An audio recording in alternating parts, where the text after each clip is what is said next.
በጋሻው ደሳለኝ አደባባይ ወጥቶ መጮህ ጀመረ። ይህ የኛ ህይወት ነው። መጽሐፍ ሲናገር ከሰማይ ከወረደው በቀር ወደ ሰማይ የወጣ የለም ይላል። ህልሙን የሚያምን የሰይጣን መጫወቻ ነው። ህልምን የሚያምን ሰው የዲያብሎስ መጫወቻ ነው። በመንፈሳዊ ህልምን የሚያምን ሰው የዲያብሎስ መጫወቻ ነው። a toy for a devil ነው እንግዲህ እንደ አሻንጉሊት ነው። ምን ማለት ነው? በመቤታችን ላይ ያላቸውን ጥላቻ በአደባባይ አሳዩ። መብረቅስ አይደለችም? ያው በደመና ውስጥ መብረቅ አይጠፋም ብዬ ነው። መብረቅ አይደለችም? እሷ መብረቅ አይደል የሰላም እናት ናት እንጂ መብረቅ እናት አይደለች። እሺ ደመና ግን ናት አይደል? ደመና ናት ግን አይደል? አዎ። እሺ ውሃ ያዘለ ወይስ ውሃ ያለው ወይስ ውሃ የሌለው ደመና? ወንድማችን ቴዶ ዘሩፋኤል ይህንን ተመልከቱ ይለናል። በብርሃኑ እንዲመላለሱ ማስቻል በየሆነ ተቋም የሚሰጥና የሚነፈግ መብት ሳይሆን እንደ ሃይማኖታችን በአስተምህሯችን የተገለጸ የተጠቀሰ የሚኖር መንፈሳዊ ግዴታ ነው። የዝምታ ጩኸት በቃ ግራ ገብቶት ዝም ብሎ ጸጥ ሲል እግዚአብሔር ምን እንዳለው ተቀበል። ለምን ትጮህብኝ?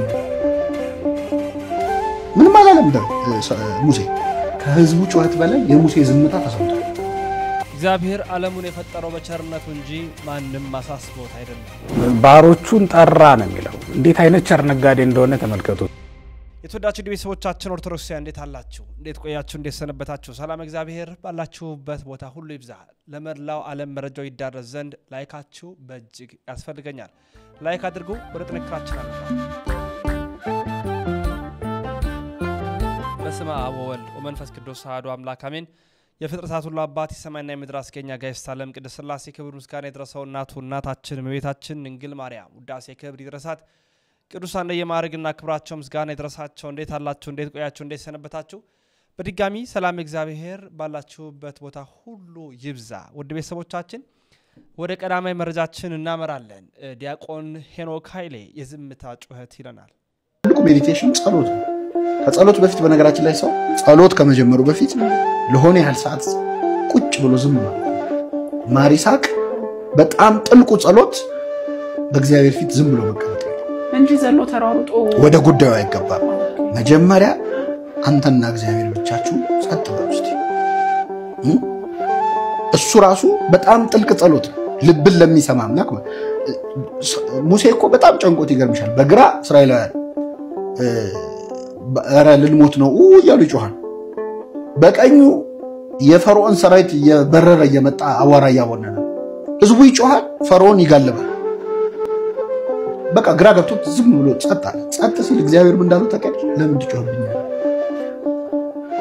ምን ማለት ነው? ሙሴ ከህዝቡ ጩኸት በላይ የሙሴ ዝምታ ተሰምቷል። አንዳንዴ ስፒችለስ ምትሆኝበት ነገር አለ አይደል?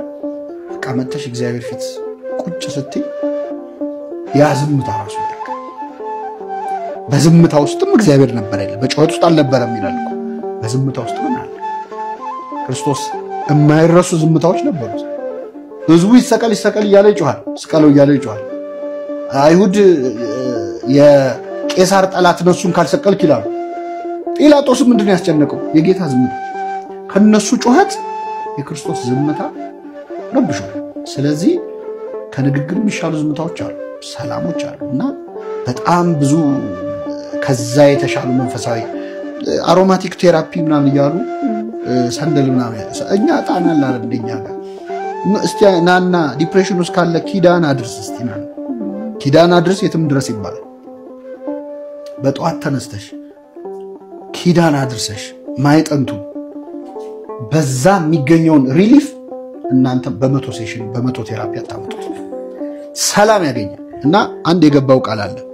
መንፈሳዊነት ምን ያህል ከእግዚአብሔር የሚያገናኝ መሆኑን የምታውቂው እግዚአብሔር ምን አለ? ትእዛዜን ብትሰማ ሰላምህ እንደ ወንዝ መፈሰስ ነበር። እና እንደ ወንዝ የሚፈስ ሰላም ከፈለገ ሰው መንፈሳዊ ህይወት በጣም ብዙ ነገር ይተካል። እውነት ነው። እኛም እኮ አልካድንም። ሌትሊ የሚወጡ ሪሰርቾች መንፈሳዊ ህይወት ያላቸው ሰዎች ከሌላቸው ይልቅ በጣም ሰላማዊ እንደሆኑ የሌላቸው ደግሞ በሁለት እጥፍ ለዲፕሬሽን እና አንዛይቲ ለድባቴና ለጭንቀት ተጋላጭ። የዝምታ ጩኸት ዲያቆን ሄኖክ ኃይሌ ያስተምጠን ነው። ኋላ የዲያቆን ሄኖክ ኃይሌን በድጋሚ በሌላ ቪዲዮ የምመለስ ይሆናል። እግዚአብሔር ዓለሙን የፈጠረው በቸርነቱ እንጂ ማንም ማሳስቦት አይደለም። ሊቀ ሊቃውንት ስምዐኮነ መልአክ አምላካችን መድኃኒታችን ኢየሱስ ክርስቶስ በሚያርግበት ጊዜ እንደዚህ ቸር ነጋዴ ምንድን ያደረገው? ባሮቹን ጠራ ነው የሚለው። እንዴት አይነት ቸር ነጋዴ እንደሆነ ተመልከቱት። ባሮቹን ጠራ በራሱ ፈቃድ፣ በሰው ጥያቄ፣ በሰው አነሳሽነት አይደለም። የእግዚአብሔር መንግስት ለሰው የተሰጠችው እግዚአብሔርም ጽድቁንና መንግስቱን ለሰው ማውረስ የፈለገው በራሱ በጎ ፈቃድ ነው ማለት ነው። አዳምን በመልኩና በምሳሌው ፈጥረው ዘንድ ያሳሰበው ሰው ነበር እንዴ? ማንም አልነበረም አይደል?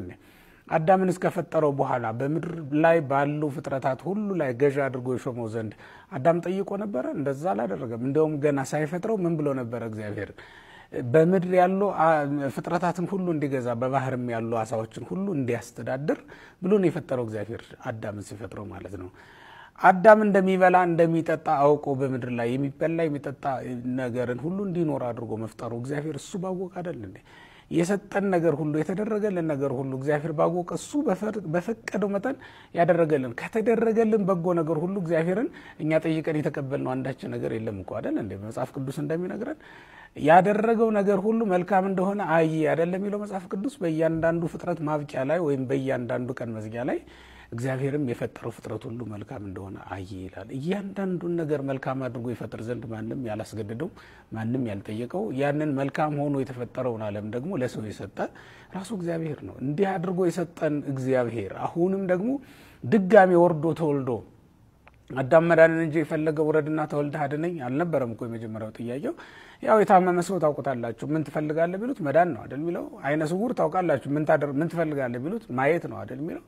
ማየት ይፈልጋል፣ መዳን ይፈልጋል የታመመ ሰው፣ አይኑ የታወረ ሰው። ነገር ግን እንዴት መዳን እንዳለበት ምርጫው እሱ አይደለም፣ መዳን ብቻ ነው የሚፈልገው። አዳም የሚፈልገው መዳን የነበረው ግን እግዚአብሔር ወርዶ ተወልዶ ራሱን ነው የሰጠው። ራሱን የሚበላ የሚጠጣ አድርጎ ያቀርብለት ዘንድ የአዳም ጥያቄ አለ። የእግዚአብሔር ቸርነት ነው፣ የአዳም ጥያቄ ሳይሆን የእግዚአብሔር ቸርነት ነው። ራሱ ኢየሱስ ክርስቶስን መብል መጠጥ ሆኖ በመሰጠቱ ክርስቶስ ተዋህዶን ይኖራል ማለት ነው። መብል መጠጥ ተዋሃጅ ነው። ከልብስ ይልቅ መብል መጠጥ ተስማሚ ነው ወይም ደግሞ ተዋሃጅ ነው። ከልብስ ይልቅ ሰውነትን ሕያው አድርጎ የሚያኖረውና የሚሰራው የሚገነባው መብል መጠጥ ነው አይደል እንዴ? ይሰራን ዘንድ የበለጠ ይዋሃደን ዘንድ ስለፈለገ እግዚአብሔር ምን አደረገ? መብል መጠጥ ሆኖ ተሰጠን ማለት ነው። ኢየሱስ ክርስቶስ መብል መጠጥ ሆኖ ነው የተሰጠን። ስለዚህ ወገኖች እግዚአብሔር በጎ ነገሮችን ሁሉ እንዴት ባለ ቸርነት እንደሰጠን እንዴት ባለ ልግስና እንደሰጠን ስንመለከት እግዚአብሔር ቸር አምላክ መሆኑን ሳንውል ሳናድር መረዳት እንችላለን ማለት ነው። እግዚአብሔር ዓለማትን የፈጠረው 22ቱንም ስነ ፍጥረት ያበጃጀው ማንም ማናሳስቦት አይደለም፣ እሱ በቸርነቱ ፈጠረው እንጂ። የሊቀ ሊቃውንት ስምዐኮነ መልአክ ነው። ደስ የሚያሰኝ ነው። አሁን በኢትዮጵያ ኦርቶዶክስ ተዋሕዶ ቤተክርስቲያን አብይ ጾም ላይ እንገኛለን። የአብይ ጾም 6ኛ ሳምንት ገብርኄር እዛ የመጣ ይገኝ። እንግዲህ ባለንበት በዚህ ሳምንት ላይ ቸር አገልጋይ ታማኝ አገልጋይ የሚለውን ገብርኄር ማለት ታማኝ አገልጋይ ማለት ነው። የዛን ዋቢ በማድረግ ነው ያስደመጡን። ሄኖክ ኃይሌ ዲያቆንን በድጋሚ እንከታተል። አንድ ሰው እግዚአብሔር ቤት ለመሄድ እየፈለገ ውስጡ እየተመኘ ግን መሄድ አቅቶት የቀረሰው አለ። ክርስቶስ የመጣውን ሊቆጥርለት ካቃተው ያሰበውን ይቆጥርለታል። አቅቶት ነው እንጂ እኮ ሊመጣም አስቦ ነበር ይላል። ሞልታ ያጠፋሃትንም አላርም ያያል እግዚአብሔር። ጠዋት ልትነሳ ሞልታት ሰምተ እንዳልሰማ ይሆንካት እጅም በዳበሳ ወስደ ያጠፋሃትን አላርም ያስባታል። አላርም ሞልቶ ነበር መነሳት አቃተው እንጂ ይላል እግዚአብሔር። ለኃጢአትም ለጽድቅም እኩል እያንዳንዱን የሚቆጥር አምላክ ነው። እውነት ነው የምነግራችሁ፣ እዚህ ቁጭ በማለታችን የምናገኘውን ዋጋ ብናውቀው በዘበኛ አንወጣም ከዚህ። ይቆጥራል እያንዳንዷን ሰዓት ከቤት እዚህ የመጣንበትን እርምጃ እግዚአብሔር እያንዳንዱን ድካማችንን ይቆጥራል። ሌላው ቀርቶ ይገርማቸዋል፣ ኃጢአት ለመስራት ያመነታንበትን ጊዜ ይቆጥራል እግዚአብሔር። እንሰራዋለን እኮ ግን ዛሬ እንኳን ቢቀርብኝ ካልክ እሱን ይቆጥራል። ኃጢአት ላለመስራት ዛሬ ቅርብኝ እስቲ እንደው ዛሬን እንኳን ማለትህን እግዚአብሔር ይቆጥርልናል። ለሁላችን ይቆጥርልን። ድካማችንን፣ ጥረታችንን፣ ልፋታችንን እግዚአብሔር አምላክ ይቆጥርልን። ደስ የሚያሰኝ ነው። እንደውም አንድ ደስ ያለኝን ታሪክ ልንገራችሁ እግረ መንገዴን። አንድ በአት እንግዲህ ያው የገዳማት የመነኮሳት ዜናቦ ላይ ያለ ታሪክ ነውና መነኮሳት የሚኖሩበት በአት አለና አንድ አገልጋይ ረዳ አለ የሱ ስራ ምንድነው ዘኤን ሰዓት በደረሰ ጊዜ ከግብር ቤቱ ወይም ከምግብ ቤቱ ያመጣ የበአቱ ማለት የመነኮሳት በአት ቤታቸው ማለት ነው ፊት ለፊት ላይ ምግብ ማስቀመጥ ነው የመመገቢያ ሰዓት በደረሰ ጊዜና ለረጅም አመታት ይሄንን አደረገ ታዲያ አንድ ቀን ውስጡ የሆነ ክፉ ሐሳብ መጣበትና እንዲህ አለ ከዚህ በኋላ ነገ የማስቀምጣት የመጨረሻዬ ትሁን በመነኮሳት ፊት የማቀርባት ማዕድ ምግብ የመጨረሻ ትሁን ምክንያቱም እነሱ በአት ዘግተው ጾም ጸሎት ይዘው ስግደት ምጽዋት ይዘው ያደረጉ ፈጣሪን ይለምኑታል ይማጸኑታል ራሳቸው ለክርስቶስ ሰጥተው በዛች አራት በአራት በሆነች በአት ውስጥ ሳይወጡ ስሙን እየጠሩ ያመሰግናሉ እና በረከት ይትረፈረፍላችኋል እኔ ደግሞ የተሰራው ማዕድ ብቻ ነው ያቀረብኩ ዘውትር ምሰጠው የነሱ በረከት ከኔ በረከት ከፍ ያለ ነው ስለዚህ እኔም እንደማንኛው መነኩሴ በአት ዘግቼ ልግባ ማዕድ የሚያቀርብ በገዛ ጊዜው ራሱ ያቅርብና ነገ ማቀርባት የመጨረሻ ይቱን አለ እንዳሎም ነገ ደረሰ ከመሰዓቱም ደረሰ ማዕዱን ይዞ የመጨረሻው ነው ድጋሚ ያሄድም ለራሱ ቃል ገብቷል ተናግሯል ይዞ አንድ እርምጃ ሲሄድ ከኋላ መልአክ አንድ ብሎ ይመዘግባል አሁንም አንድ ብሎ ሲሄድ አንድ ብሎ ይመዘግባል 2 3 ይያለ እርምጃውን በጨመረ ቁጥር 2 3 ይያለ የሄደበትን እርምጃ መልአኩ ይመዘግባል ታዲያ የተወሰነ ያህል ምዕራፍ ከሄደ በኋላ ዞር ብሎ አንተ እግዚአብሔር መልአክ ነው አይደል አለው አዎ እንዴት ነው አንድ እርምጃ ስራመድ አንድ ሁለት ስራመድ ሁለት ይያልክ ተመዘግባለህ ለምንድነው ሲለው ዋጋ ይሄ ነው አለው አንተ ተራመርካትን ነገ በሰማይ በእግዚአብሔር መንግስት ፊት ታገኛታለህ ያንተ ዋጋ በእግዚአብሔር ፊት የሚያሰጥ ዋጋ የተራመርክበት እርምጃ ነው አለ ይባላል ስለዚህ እኛ ወደ እግዚአብሔር ቤት የምንመጣበት ጊዜ ላካ ዋጋችን ነው መነኮሳቱ በጸሎታቸው ዋጋቸውን ያገኛሉ በሰገዱ ስግደት በር ዘግተው ስላሉ ብቻ አይደለም ተኝተውስ ቢሆን ምን ያህል ጸልየዋል ምን ያህል እግዚአብሔርን አመስግኗል እዛ ውስጥ የሚያደርጉትን ነገር በጸሎታቸው ልክ ያገኛሉ አንተ ደግሞ በመጣህበት ልክ ታገኛለህ አለ ይባል እኛ ወደ አብያተ ክርስቲያናት ሄደን ምናልባት መምህራኖችን ላናገኝ እንችላለን ያሰብናቸው መርሃ ግብሮች ላይ ካሄዱ ይችላሉ ሐሳቦቻችን ላይሆኑ ይችላሉ ግን ያቺ በቀናይነት ተነስተን ወደ እግዚአብሔር የሄድንባት አንዱ እርምጃ በሰማይ በእግዚአብሔር ፊት ሞገስ አሳጭታን ነገ በፍርድ ወንበር ፊት ስንቆም ትልቅ በረከት የምናገኝባት ትርፋችን ልትሆን ትችላለችና እግዚአብሔር ድካማችን ይቁጠረው እግረ መንገድ አንድ ታሪክ ከዜና አበው ትዝ ብሎኝ ነው ወደ ቀጣይ መረጃ ላምራ ወንድማችን ቴዶ ዘሩፋኤል እንዲለናል በቅድስት ቤተክርስቲያናችን ሐዋርያ አገልግሎት ያላመኑ እንዲያምኑ መስራት አሰራሮቻቸውን የጣዖት ሰፈሮቻቸውን በቅዱስ ወንጌል ሐሳብ መስበር በብርሃኑ እንዲመላለሱ ማስቻል በየሆነ ተቋም የሚሰጠና የሚነፈግ መብት ሳይሆን እንደ ሃይማኖታችን ባስተምህሯችን የተገለጸ የተጠቀሰ የሚኖር መንፈሳዊ ግዴታ ነው እንዲህ ባለው መትጋት ያሉ ወንድሞችን ህግን ጭምር ከለላና ሽፋን በማድረግ ስታሳብሩና ስትኮንኑ የከረማችሁ ተቋማት ይህንን ጉዳይ ምን ነው ዝም አላችሁት 24 ሰዓት 48 ሰዓት 72 ሰዓት አለፈውኮ ታዲያ ምንድነው ዝምታችሁ ለሌላው አባት ሆናችኋል ከለላ ሆናችኋል ለኛ ግን ምን ነው የእንጀራ አባት ሆናችሁ የእንጀራ ልጅ አደረጋችሁ ይህንን አሰራር ነው በግልጽ ስንቃወም የምታዩት ይህንን አሰራር ነው ተው ግድ የለም ይሄ ነገር ቤተክርስቲያናችንን ጨቋይ ነው የምንለው አሁንም እየተለማመጥናችሁ አይደለም ነገር ግን ነገሮች በትክክለኛው መስመር እንዲጓዙ ማስቻል እንድትችሉ እየሞገትናችሁ ነው ፍትህ የምንለው ለፎይ አይደለም በአደባባይ ይሰቀል ተብሎ ለታወጀበት ወንድማችን ሳይሆን ፍትህ ለቅድስት ቤተክርስቲያናችን ሐዋርያዊ አገልግሎት ተመለከቱት ግለሰብ በባሌ ዞን ሚጫ ከተማ ላይ ነው ረሱልን አለይሂ ሰላቱ ሰላም ተሳድቦ በከተማው ወጣቶች እዚህ ጋር እንደምታዩት እንግዲህ ደህና ተደርጎ ትምህርት ተሰጥቶታል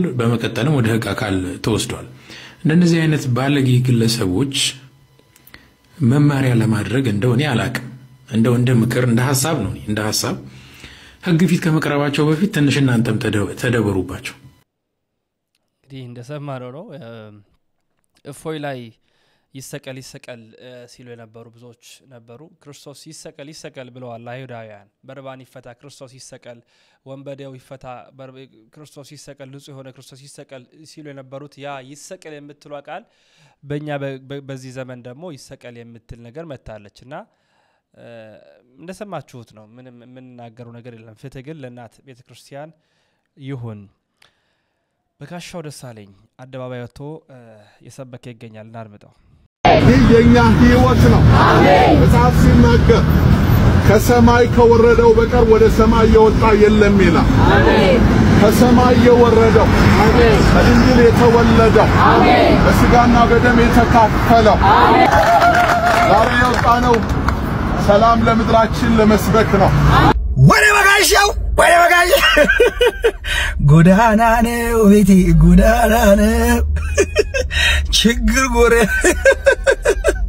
በየአስፋልቱ በየጎዳናው ስትሽከረከር በኮሪደር ልማት እንዳያፈርሱ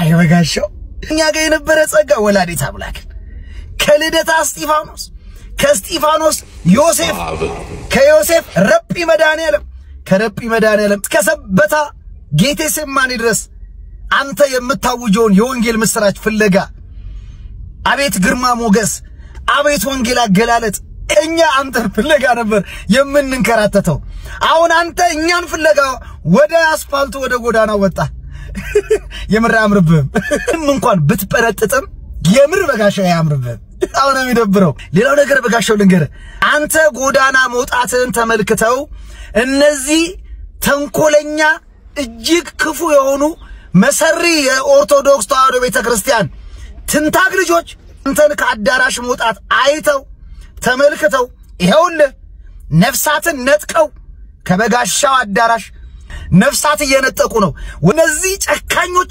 ክፉዎች እግር ወጣ ሲል ይሄው ነጥቀው አምጥተው ከአብራከ መንፈስ ቅዱስ ከማዕከለ ዮርዳኖስ ልጅነት እንዲያገኝ አድርገውታል ቤተን ቆልፈው ውጣ በጋሻው እነዚህ ጥሩ ልጆች አይደሉም እውነቴን ነው መነግረ ይሄው አንተ ጋር ያገለግል የነበረ አንተ ጋር ጉባኤ ይሳተፍ የነበረን ነፍሳት ነጥቀው አምጥተው ሰርቀው አምጥተው ሆም ብለው በተንኮል በሴራ እናኬ እነ ባሮክ እነ ኢዮብ ግን እነ ዘማሪ እዝራ እነ መምህር ኤርሚያስ ግን እግዚአብሔር ይላችሁ እግዚአብሔርኛው ወንድማችን እንኳን ደስ አለ ዛሬ ከስላሴ ልጅነት አግኝታል ደስ ብሎ እንግዲህ ያው እግዚአብሔር የተመሰገነውን ወንድማችን መምህራችን የነበረ በአንድ ወቅት በጋሻው ደሳለኝ አሁን ያው እንደምትመለከቱት ነው ክብሩ ከሌለናው ዝቅ ብሏል ይመልሰው እግዚአብሔር ይመልሰው ግን በሱ ቤት ያሉ በርካቶች ለእናት ቤተክርስቲያን እየተመለሱ ይገኛል በማህበራዊ ሚዲያ ምናቃቸው ወንድሞቻችንና አኬን ጨምሮ እነ ኢዮባ እነ ባሮክ እየመለሱ ይገኛሉ ከና ከዚህ በላይ በርካቶች ወደ ቅድስቲቷ ንጽሕት ክብርት ወደ ሆነችይቷ ቤተክርስቲያን ይመለሳሉ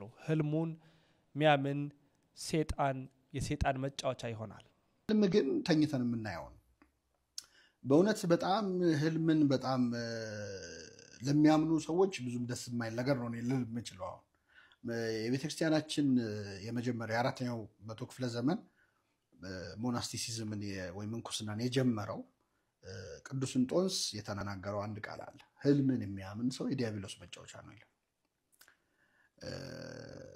በመንፈሳዊ ህልምን የሚያምን ሰው የዲያብሎስ መጫወቻ ነው a toy for a devil ነው የሚለው እንግዲህ እንደ አሻንጉሊት ነው ምን ማለት ነው መጀመሪያ ህልም ከሶስት መንገድ ነው ከሶስት ነገር ነው የሚታየው እሺ አንደኛው ከእግዚአብሔር በቀጥታ እግዚአብሔር የሚያሳየው ህልም አለ ሁለተኛው ከስራ ብዛት ይታያል ይላል መጽሐፈ መክብብ ላይ ህልም ከስራ ብዛት ይታያል ሰው ከዋለበት ውሎ ካደገበት አስተዳደግ ምናልባት እዚህ ላይ ነው እነ ፍሮይድ በሆነ መልኩ ሊገቡ የሚችሉት ያው እነሱ ትንሽ ወደ አንድ ጉዳይ ላይ ብቻ ተኮሩበት እንጂ ማለት ነውና ከስራ ብዛት ይታያል ይላል ከሐሞት የሚለኛ መጽሐፍ ማለት ነው ሶስተኛው ከሰይጣን ሊታይ ይችላል ሰይጣን የኛን ቶት አክሰስ ማድረግ አይችልም ነገር ግን ቶት ፓተርናችንን ቀጥሎ ምናስበውን ምንውልበትን ነገር ላይ አስተዋጽኦ ማድረግ ስለሚችል ያንን ስናይ ኢንዳይሬክትሊ ህልሙ ላይ ሰይጣን አስተዋጽኦ ሊያደርግ ነው ማለት ነው ስለዚህ ከነዚህ ከሶስቱ አንዱ ነው ህልም እንግዲህ ትክክል ሊሆን የሚችልበት እድል አንድ ሶስተኛ ነው ማለት ነው በሃይማኖት ትምህርት ከእግዚአብሔር የሚታይበት ከስራ ብዛት ከውሎ ከኤክስፒሪየንስ ሊታይ ይችላል ከሰይጣን ሊታይ ይችላል ስለዚህ ህልም ላይ በጣም ዲፔንድ የሚያደርግ ሰው አንድ ሶስተኛ ቻንስ ባለው ነገር ላይ ነው በጣም ዲፔንድ የሚያደርግ አሁን ይሄን ስል ምናልባት ብዙ ሰዎች እኔ ህልም አላይም ካየው ግን ጠባይ ነው ሰው ህልም ጠባይ ሁሉም ሰው ለራሱ ጠባይ ነው አላይም እኮ እኔ በቃ በስንት አንዴ ነው የማየው ካየው ጠባይ ይላል ሁሉም ሰው እግዚአብሔር ህልም ያሳያል አዎ ያሳያል እግዚአብሔር ባንድም በሌላም ይናገራል ሰው ግን አያስተውለውም አፍላ እንቅልፍ በሰው ላይ ወድቆ ሳለ ይላል ሰው ተኝቶ ይያለ እግዚአብሔር በህልም ሊናገረው ይችላል ግን እግዚአብሔር በህልም የሚናገረው የግድ በህልም ብቻ መናገር ያለበት ነገር ሲሆን አንድ ምናልባትም ለአንድ ሰው እግዚአብሔር በህልሙ የሚናገረው አንዴ ብቻ ሊሆን ይችላል በህይወት ዘመን። በነገራችን ህልም ብቻ አይደለም ትንቢትም ለምሳሌ ነቢያት በህይወት ዘመናቸው አንዴ ተናግረው ትንቢት ሊሞቱ ይችላሉ እንጂ ኮንቲኒየስ የሆነ ነገር ሁሉ ነገር ላይ ትንቢት ሲናገሩ አይሆን።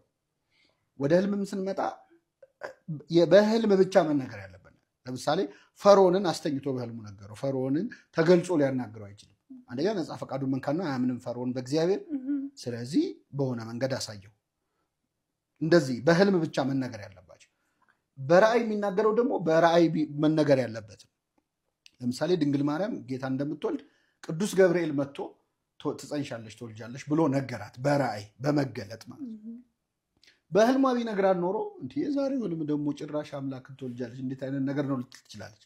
ከጉዳዩ ክብደት አንፃር የግድ በመገለጥ መታየት ነበረበት። በህልም አሁን ዮሴፍን ህፃኑንና እናቱን ይዘው ወደ ግብጽ ሽሽ ለማለት መልአክ መገለጥ መውረድ የለበት። ለሱ ደግሞ በራእይ በህልም ታየው ማለት ነው። ስለዚህ የግድ በህልም መነገር ያለበት አንገብጋቢ ጉዳይ ከሆነ በህልም እግዚአብሔር ያናግረናል። ሌላኛው ህልም ከታየ እንደ መጽሐፍ ቅዱሱ ህልም ከታየ ጥርት ብሎ ነው የሚታይ። ይሄ የሆነ መስክ ላይ የሆንኩ ይመስለኛል እየመጣሁም ይመስለኛል እየሄድኩም ይመስለኛል የሚል ቬግ የሆነ ህልም የለም። እግዚአብሔር ካሳየ ጥርት አድርጎ ከነ ሴንቲሜትሩ ከነ ሜትሩ ለምሳሌ ትልቅ ሐውልት አየው ከላይ የወርቅ ነው ቀጥሎ የብረት ነው ቀጥሎ የሸክላ ነው ቀጥሎ የእንጨት ነው ሴንቲሜትሩ እንደዚህ ነው ቁመቱ እንዲህ ነው ወርዱ እንዲህ ነው የሚል በጣም አኪዩሬት የሆነ ህልም ነው ያዩት። እግዚአብሔር ሲያሳይ ብዥ ያለ ህልም አባይም ይመስለኛል እማየም ትመስለኛለች ሲሄድም ይመስለኛል ስመጣም ይመስለኛል አይነት ህልም የለም። ህልሙን የሚያምን የሰይጣን መጫወቻ ይሆናል። ዲያቆን ሄኖክ ኃይሌ ያስተላለፈው መልእክት ነው። የተወዳጁ ቤተሰቦቻችን ዲያቆን ሄኖክ ኃይሌን ማንሳቴ ካልቀረ ድጋሚ አንድ ቪዲዮ ላስደምጣችሁና የመጨረሻው መልእክት እንከታተላለን። ወጣቶች ስልካችን ላይ ከምናጠፋው ሰዓት መጽሐፍ ቅዱስ ላይ የምናጠፋው ሰዓት ካልበለጠ ክርስቲያኖች አይደለም። ጠዋት ከእንቅልፋችሁ ስትነቁ መጀመሪያ በእጃችሁ የምትፈልጉት ስልክ ነው ወይስ መጽሐፍ ቅዱስ? መልሱልኝ። ስልክ ነው። ስልክ ላይ እኮ ልንሞት 24 ሰዓት በቃ ስማርትፎን ከኛ በለጠ ስማርት ሆነ ስልኩ እኮ እኛን አደደበን እኮ። እሱ ከኛ በለጠ የሚያዘን እሱ ነው የሚያስብልን እሱ የሚያነብልን እሱ መጽሐፍ ቅዱስ አሁን ድሮ ቢሆን መጽሐፍ ቅዱስ አላገኝም ውድ ነው ለመግዛት ይባላል። አሁን ስልካችን ላይ አለ እኛ ሌላ ነገር ስናይ ነው የምንውለው እንጂ። አቤት አሁን አንዳንድ የመተግበሪያ አፕሊኬሽኖች ስልካችን ላይ ያሉ የምንጠቀምባቸው መቼ እንደተከፈቱ ይናገራሉ። ላስት ሲን የሚል ሰዓት አለው አይደል? መቼ እንደከፈቱ መጽሐፍ ቅዱስ ላስት ሲን የሚል ቢኖረው መቼ ነው የተከፈተው? መቼ ነው ገልጠን ያነበብነው? አይተነው አናውቅም እኮ እንደው ሳትናነበው ልንሞት ነው። ይሄ እኮ መጽሐፍ ለኛ ነው የተጻፈው። መለኮታዊ ደብዳቤ እኮ ነው ላንቺ ነው የጻፈው እግዚአብሔር። ቅዱስ እንጦንስ የተባለው አባት በገዳም ሳለ ንጉስ ቆስጠንጢኖስ ደብዳቤ ላከለት። የሮሙ ንጉስ ቆስጠንጢኖስ እግዚአብሔር ያሳያችሁ ሲልክለት መልእክተኛ በፈረስ እየጋለበ መጣና የንጉስ ቆስጠንጢኖስ ደብዳቤ ነው እንካም ብሎ ለአባንጦንስ ሰጠው። አባንጦንስ ቀና ብሎ አየና አስቀምጠው አለና መጽሐፍ ቅዱስ ማንበቡን ቀጠለ። ከኔ ጋር ናችሁ? አሁን ከንጉስ የተላከ ደብዳቤ ቢደርሳችሁ እንዴት ባለ ፍጥነት ነው የምታነቡት? ተንገብግበን ነው አይደል? እሱ ግን ደብዳቤውን ትቶ መጽሐፍ ቅዱስን ማንበብ ቀጠለ። በኋላ ረዱ አገልጋዩ የአባንጦንስ አገልጋይ ሆነ እዛ አንድ ዲያቆን አለ ተቁነጠነጠ። ምን ሆን ካለው አረ አባ የተላከው ከንጉስ ነው ከቆስጠንጢኖስ የመጣ ደብዳቤ ነው መጽሐፉን ትደርስበታለህ እባክህ ግለጠውና ምን እንዳለ እንስማ አለ። አይ እኔ ከሌላ ንጉስ የተላከ ደብዳቤ እያነበብኩ ነው አለ። ከማን የተላከ ደብዳቤ? ከእግዚአብሔር። ከዚህ ደብዳቤ የሚበል ደብዳቤ አለ? የለም። ለኛ ተጽፎ ሳናነበው ልንሞት ነው እንዴ? በእውነት እግዚአብሔር ቃሉን የምናነብበት ኃይል ይስጠን። ይገርማል። ቢዚ ነኝ እኔ እኮ መጽሐፍ ቅዱስ ባነብ አልጠላም ግን የሥራዬ ጸባይ አይመቸኝም ልትሉ ትችላል። የፈለገ ባይመቻችሁ ከጃንደረባው የበለጠ ስልጣን ግን የላችሁ። ይቅርታ አድርጉ። ከጃንደረባው በላይ ቢዚ ልትሆኑ አትችሉ። የሀገር ገንዘብ ነው የሚያስተዳድረው ባለስልጣን ነው። ብዙ ጉዳዮች ያሳስቡታል። መጽሐፍ ቅዱስ ከማንበብ ግን አላቆም። ጉዞ ተጉዞ ተሳልሞ አገር አቋርጦ ሲመለስ እናቋለን እኮኛ መንፈሳዊ ጉዞ ሄደን ስንመለስ ምን ያደርግን ነው የምንመለሰው? እየበላን እየጠጣን አይደል እንዴ? እየበላን እየጠጣን ስንሄድ እየዘመርን እንሄዳለን። ስንመለስ ሌላ ነገር አይደል እንዴ? አንዳንድ ሰው እኮ አንዳንድ ጉዞ ባይሄድ ሁሉ ይሻላል አይደል? አዎ ሙሉ መኪናውን እህል ተሸክመን አይደል እንዴ ጭነን ስንሄድ እየበላን ስንመጣ እየበላን ደግሞ ስሟ ስንቅ ነው የመቤቴ እንላለን። እንደዚህ ስንቅ ተሸክመ ስሟ ስንቅ ነው ነውር አይደለም እንዴ? በእውነት በጣም ይገርማቸው። አንዳንዴ ከዚህ ምግብ ጭነው ሰዎች ጉዞ ሄደው በልተው ለነዳያን ላለመስጠት ለበረከት ብለው ይዘውት ይመለሳሉ። ይህ ጃንደረባ ግን የሄደው ሊሰግድ ነው። ሲመለስ ምን እያደረገ ነው? እያነብ ምን አይነት መንፈሳዊ ሰው ነው? የማያቋርጥ መንፈሳዊ ህይወት ማለት ነው። እግዚአብሔር ለሁላችን ይስጠን። ቃሉን የማይጠግብ ሰው ይገርማል እንዴ! መንገድ ላይ ነው፣ በሰረገላ ነው እየሄዳለው። አይመችም እኮ ለማንበብ። በሰረገላ ነው፣ በአውሮፕላን አይደለም ወይ በመኪና አይደለም። ይነቀንቀዋል። ፈረስ ነው እየተጋለበ ያለው። እሱ ግን መጽሐፍ ለመምህራችን ዲያቆን ሄኖክ ኃይሌ እግዚአብሔር አምላክ ቃለ ሕይወትን ያሰማልን። የመጨረሻውን መልእክት እንከታተል። በእመቤታችን ቅድስት ድንግል ማርያም ላይ የሚሳለቁ የጥላቻቸውን ጥግ ያሳዩ የመናፍቃን ስብስብ። መብረቅስ አይደለችም? ያው በደመና ውስጥ መብረቅ አይጠፋም ብዬ ነው። መብረቅ አይደለችም? እሷ መብረቅ አይደለም፣ የሰላም እናት ናት እንጂ መብረቅ እናት አይደለችም። እሺ ደመና ግን ደመና ናት ግን አይደል? አዎ። እሺ ውሃ ያዘለ ወይስ ውሃ ያለው ወይስ ውሃ የሌለው ደመና? ውሃ ያለው ደመና። ውሃ ያለበት ደመናሽ እየተደማመጠ ማን ነው በምን መስልሽ አላት? ምን መናኑ ነው ያለው? እዚህ ምን ነበረም ብሎ የሚለው በምን መስልሽ? ምን ይጠቅማል? አንተ መንፈስ ቅዱስ መቼ አደረብህ? እሷን እኮ ማመስገን መጀመሪያ ከእግዚአብሔር ስትላክና መንፈስ ቅዱስ ያርብህ ነው። በድንግል ማርያም ጥላቻ የሰከረው የመናፍቃን ስብስብ ዕለት ዕለት እመቤታችን ቅድስት ድንግል ማርያም የምትመሰገንበት የምትወደስበት ከፍ ከፍ የምትልበትን ማንኛውም ርዕሰ ጉዳይ እያነሱ ማጣጣል የዕለት ስራቸው አድርገውታል። ለዚህ ነው የመናፍቁ ስብስብ መጽሐፍ ቅዱስን አያውቁም። መጽሐፍ ቅዱስን በእጆቻቸው ህትመት እያቀያየሩ ይይዛሉ እንጂ ጭራሹኑ መጽሐፍ ቅዱስ የሚባል ዕውቀትም መረዳቱም የላቸውም። ይሄን የምንለው ዝም ብለን አይደለም። እንደሰማችሁት እንግዲህ እመቤታችን ቅድስት ድንግል ማርያም በተለይ አባ ሕርያቆስን በቅዳሴው እና አባ ጊዮርጊስ ዘጋስጫም ሌሎቹም ሊቃውንተ ቤተክርስቲያን ንጽሕት ቅድስት ድንግል ማርያምን ለግብሯና ለስራዋ ለንጽህናዋ ለድንግልናዋ ለክብሯ የሚስማሙ ምሳሌያትን ልክ እንደ ማላገጃና እንደ መቀለጃ አድርገው ሲጠቀሙት ነው የሰማነው። እውነት ግን መጽሐፍ ቅዱስ ላይ እመቤታችንን ወይም ሌሎቹንም ቅዱሳን በደመና በመባረቅት በፀሐይ በጨረቃ በከዋክብት እንዲሁ ከእንስሳት ደግሞ መልካም በሚባሉ ነገሮች ሁሉ ምሳሌ አድርጎ መጠቀም እውነት መጽሐፍ ቅዱሳዊ ነው ወይ? ለምሳሌ መጽሐፍ ቅዱስ ላይ ስንመለከት እንኳን ቅዱሳን እመቤታችን ቀርቶ ራሱ ባለቤቱ ኢየሱስ ክርስቶስ በተለያዩ ምሳሌዎች ተጠቅሶ እናገኘዋለን። ለምሳሌ ክርስቶስ በግ ተብሎ ተጠቅሷል። የዮሐንስ ወንጌል ምዕራፍ 1 ቁጥር 29 ላይ መጥምቁ ዮሐንስ የዓለምን ኃጢአት የሚያስወግድ የእግዚአብሔር በግ ብሎታል። እና ክርስቶስ በበግ ተመሰለ ማለት አይ ክርስቶስ ማለት በግ ነው ብለህ አንቀጽ አድርገህ ትቀይሯለህ ማለት ነው። ክርስቶስ ደግሞ የማዕዘን ራስ ድንጋይ ተብሏል መጽሐፍ ቅዱስ ላይ። ኤፌሶን መልእክት ምዕራፍ 2 ከቁጥር 20 ላይ ስታነቡት በነቢያትና በሐዋርያት መሰረትነት ላይ ታንጻችኋል፣ የማዕዘኑም ራስ ኢየሱስ ክርስቶስ ነው ይላል። አሁን ይሄ ማለት የማዕዘኑም ራስ ድንጋይ ኢየሱስ ክርስቶስ ነው ማለት ክርስቶስ ድንጋይ ስለተባለ አይ ተሰደበ ወይ ደግሞ ክርስቶስ ድንጋይ ግብሩ ድንጋይ ነው ማለት ነው? ክርስቶስን ምሳሌ አድርጎ መጠቀም ስተት ነው ማለት ነው? ክርስቶስ ብቻ ደግሞ አይደለም። ለምሳሌ ራሱ ጴጥሮስ ራሱ ደግሞ አለት ተብሏል። አንዳንዴ ነው ለክርስቶስ የተመሰለበት ለቅዱሳን ተመስሎ ደግሞ የምታገኙበት ሰዓት አለ። ማቴዎስ 16 ላይ አንተ ሕያው ክርስቶስ የእግዚአብሔር አብ ልጅ ነህ ብሎ ስለመሰከረ አንተ አለት ነህ ያለው። አለት ያለው ጴጥሮስን ነው። ጴጥሮስ ማለት አለት ማለት ነው። አንተ መሰረት ነህ፣ አንተ አለት ነህ፣ በአንተ አለትነት ቤተክርስቲያን ይሰራታል ነው ያለው። ክርስቶስ የወይን ግንድ ተብሏል። ራሱ ባለቤቱ የዮሐንስ ወንጌል ምዕራፍ 15 ቁጥር 1 ላይ እውነተኛ የወይን ግንድ እኔ ነኝ ገበሬውም አባቴ ነው ይላል። ክርስቶስ እዚህ ላይ በምን ተመሰለ? በወይን ግንድ ተመሰለ። እግዚአብሔር አብ አባቱ የባህሪ አባቱ አብ ደግሞ በገበሬ መስሎ ተናገረ። መስሎ መናገር የመጽሐፍ ቅዱስ መሰረት ነው። ደግሞ አንዳንዴ ለምሳሌ ደግሞ ጻድቃን ቅዱሳንን በዘንባባ ደግሞ ሊመስላቸው ይችላል። እንዴት? መዝሙር 92 ቁጥር 12 ላይ ጻድቃን እንደ ዘንባባ ያፈራሉ እንደ ሊባኖስ ዝግባም ያድጋሉ ይላል። ጻድቃን እንደ ዘንባባና እንደ ሊባኖስ ዝግባ ምሳሌ ተደርገው ተጠቀሱ።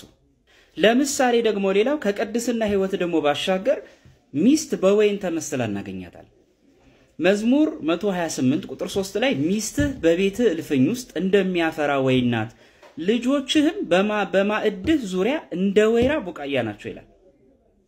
እናትን ወይም ሚስትን ምን ብሎ ነው የጠቀሳት እዚህ ላይ? እንደሚያፈራ ወይን ያላት። ሚስት በወይን ተመስላለች።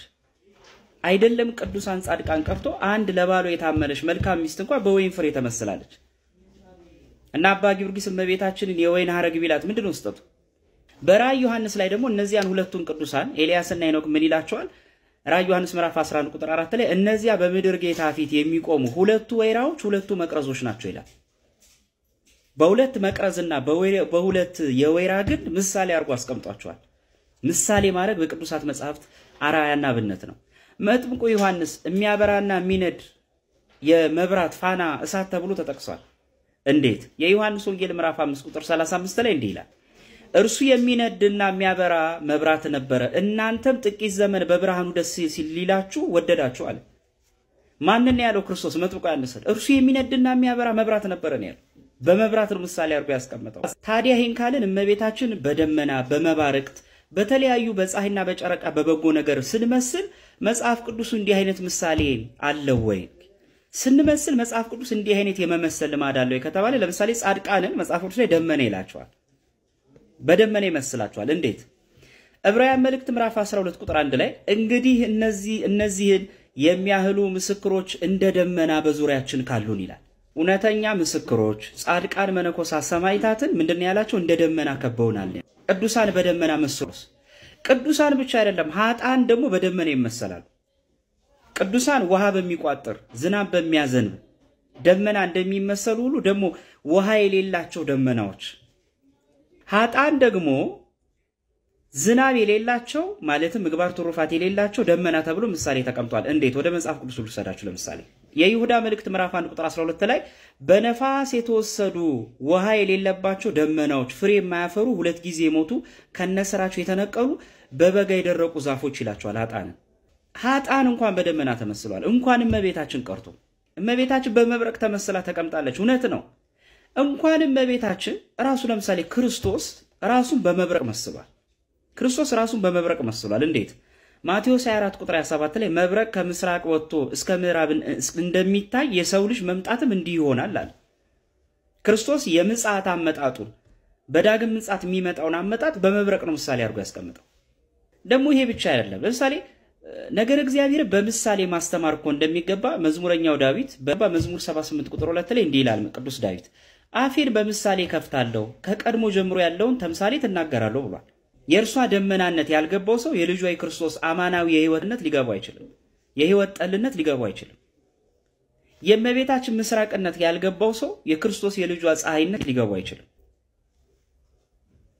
የክርስቶስ ሽቱነት ያልገባው ሰው የእርሷ አማናዊ ማደሪያ ቀንዲልነት ሊገባው አይችልም።